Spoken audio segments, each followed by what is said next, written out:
रूस पहुंचे सीरिया के राष्ट्रपति बशर अल असद। रूस ने असद और उनके परिवार को मॉस्को में शरण दी।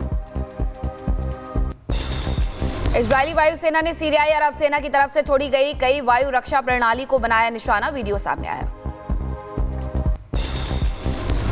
इजरायली सेना ने इजरा शहर में सीरियाई सेना के डिपो को बनाया निशाना। 12वीं ब्रिगेड और 175वीं रेजिमेंट के हथियार डिपो को बनाया निशाना। सीरिया पर इजरायली सेना ने स्ट्राइक किए ताबड़तोड़ हमले। भयानक तस्वीरें आई सामने। असद सैनिकों ने अपनी वर्दी उतारकर पहने नागरिकों के कपड़े। वहीं अधिकारियों ने अपने प्रतीक चिन्ह हटाए। सीरिया की सरनाया जेल से कैदियों को छुड़ाने में जुटे विद्रोही कैदियों को रिहा करने की तस्वीरें भी आई सामने। दमिश्क की तरफ बढ़ते हुए नजर आए सीरियाई लोग। असद शासन के नियंत्रण खोने के बाद देश में बिगड़े हालात। सीरियाई विद्रोहियों ने दमिश्क पर कब्जे के बाद कर्फ्यू की घोषणा की है। 13 घंटे का लगा है कर्फ्यू। दमिश्क के लोगों ने कर्फ्यू का पालन किया। दुकानें बंद रही, सड़कें सुनसान। अमेरिका का सीरिया को लेकर अलर्ट। सीरिया में केमिकल जंग को लेकर अलर्ट। अलर्ट पर अमेरिकी खुफिया एजेंसी का दावा। केमिकल वेपन स्टोरेज साइट पर नजर। इजरायली टैंक अल हमीदिया में घुसे हैं। गोलान हाइट्स में भेजे जा रहे हैं टैंक। सीरिया में इजराइल का ग्राउंड ऑपरेशन शुरू। विद्रोहियों ने राष्ट्रपति भवन पर बोला धावा। लोग लूट कर ले गए फर्नीचर और असद का निजी सामान। राष्ट्रपति भवन अल रावदा के अंदर लोग घूमते और वीडियो बनाते नजर आए। सीरिया की राजधानी दमिश्क के पास सैन्य जेलों में सर्च अभियान जारी। 10,000 से ज्यादा कैदियों को भूमिगत कोशिकाओं में फंसे होने की खबर। सीरिया में राष्ट्रपति के पतन के बाद तुर्की सीमा पर एकजुट हुए सीरियाई बॉर्डर पर बड़ी संख्या में जुटे लोग। सीरिया में विद्रोहियों के हमले में 910 लोगों की मौत। 138 नागरिक, 380 सीरियाई सैनिक और सहयोगी लड़ाके और 392 विद्रोही शामिल। सीरिया के सेडनोया जंगल में घुसे विद्रोही कैदियों को कराया रिहा। कैदियों ने जेल के बाहर लगाए सीरिया की आजादी के नारे। मैनचेस्टर और लंदन में सीरियाई लोगों ने असद की सरकार के पतन का जश्न मनाया। सीरियाई झंडा लहराते लोगों ने जश्न मनाया। सीरिया के कमिशुली में विद्रोहियों ने बशर असद की मूर्ति को तोड़ा। इमारतों से असद के पोस्टर को फाड़ डाला। विद्रोही गुटों की राजधानी दमिश्क में घुसने का वीडियो आया सामने। वीडियो में हथियारबंद विद्रोही गुट के लोगों को कारों और ट्रकों से शहर से गुजरते हुए सड़कों पर दिखाई थी।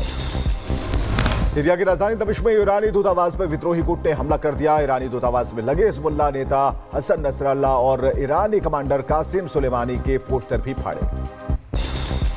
सीरिया के सुकरात क्षेत्र से भाग रही असद की सेना ने विद्रोहियों ने घेरा है। सैनिकों ने विद्रोहियों के सामने किया सरेंडर। वीडियो आया सामने। सीरिया के कई शहरों पर विद्रोही गुट का कब्जा। अल मशरफा शहर पर विद्रोहियों ने कब्जा किया। मिलिट्री इंजीनियरिंग कॉलेज में घुसे विद्रोही। सीरिया में तख्ता पलट पर बोले फ्रांस के राष्ट्रपति मैक्रो। सीरिया में बर्बर शासन का पतन हो गया है। क्रूर शासन ने सीरियाई जनता की आजादी छीनी थी।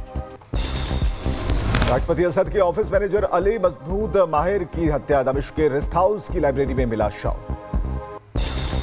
लेबनान में सीरियाई विपक्ष के समर्थक असद की सरकार के पतन का मना रहे जश्न। देर रात बेरूत में लगातार गोलीबारी कर जश्न मनाया। असद के पतन को लेकर नीदरलैंड में जश्न का माहौल। यूट्रेक्ट की सड़कों पर उतर आया सीरियाई समुदाय। रूस ने सीरिया पर यूएनएससी की बैठक बुलाने की मांग की। रूस की सरकारी समाचार एजेंसी TASS के हवाले से खबर। दमिश्क पर कब्जा करने के बाद हवाई हमला। हमले के बाद दमिश्क में इमिग्रेशन और पासपोर्ट की इमारत में लगी आग। इजरायली सेना ने हमले से किया इनकार। सीरिया के हालात पर अमेरिका की नजर है। व्हाइट हाउस का बयान क्षेत्रीय भागीदारों के साथ लगातार संपर्क बनाए हुए है।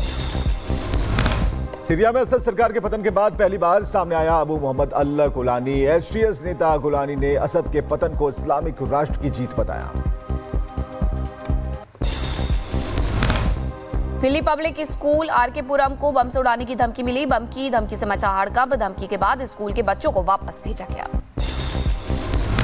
यूपी के शाहजहांपुर में पुष्पा 2 की स्क्रीनिंग के दौरान बवाल। ब्लैक टिकट को लेकर जमकर चले लाठी डंडे। वीडियो हुआ वायरल। उत्तर प्रदेश के उन्नाव में फिल्म पुष्पा 2 देखने आए लोगों ने किया बवाल। पुलिस ने प्रदर्शनकारियों पर किया लाठीचार्ज। उत्तराखंड के उत्तरकाशी में मौसम ने बदली करवट। गंगोत्री यमुनोत्री समेत हर्ष में बर्फबारी। तस्वीरें आई सामने। शिमला में मौसम की पहली बर्फबारी। हिमाचल प्रदेश के ऊंचाई वाले इलाकों में सर्दी बढ़ी। चारों तरफ दिखी बर्फ की सफेद चादर। कुल्लू में बर्फबारी से मौसम हुआ सुहाना। बर्फबारी के बीच जश्न मनाते दिखे लोग। डांस करते लोगों का वीडियो आया सामने। हिमाचल प्रदेश के लाहौल स्पीति में भारी बर्फबारी, सड़कों पर फिर फिसलन बढ़ गई है। सड़कों पर गाड़ियों का चलना हुआ मुश्किल। उत्तराखंड के यमुनोत्री गंगोत्री धाम में सीजन की पहली बर्फबारी। चारों तरफ नजर आई बर्फ की सफेद चादर। बर्फबारी की तस्वीरें आई सामने।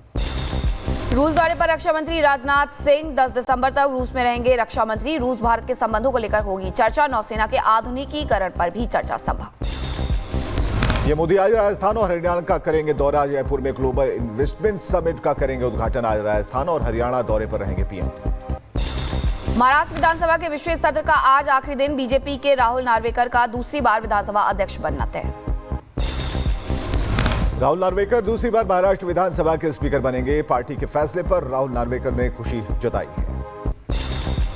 आदरणीय मोदी जी, आदरणीय अमित शाह जी, आदरणीय नड्डा जी, देवेंद्र फडणवीस साहब को मन से धन्यवाद कहना चाहूँगा कि उन्होंने मुझे मेरे ऊपर विश्वास दर्शाते हुए फिर एक बार इस विधानसभा का अध्यक्ष के रूप में महाराष्ट्र की सेवा करने की जिम्मेदारी सौंपी है। 14 दिसंबर को हो सकता है महाराष्ट्र में कैबिनेट विस्तार। अभी तक महाराष्ट्र में सिर्फ सीएम और 2 डेप्यूटी सीएम ने ही ली है शपथ। 16 दिसंबर को विधानसभा सत्र के पहले नए कैबिनेट का विस्तार। महाराष्ट्र के लातूर में किसानों के करीब 300 एकड़ जमीन पर वक्फ बोर्ड के दावे का मामला। किसानों के पक्ष में उतरे डिप्टी सीएम एकनाथ शिंदे और बीजेपी प्रदेश अध्यक्ष चंद्रशेखर बावनकुले।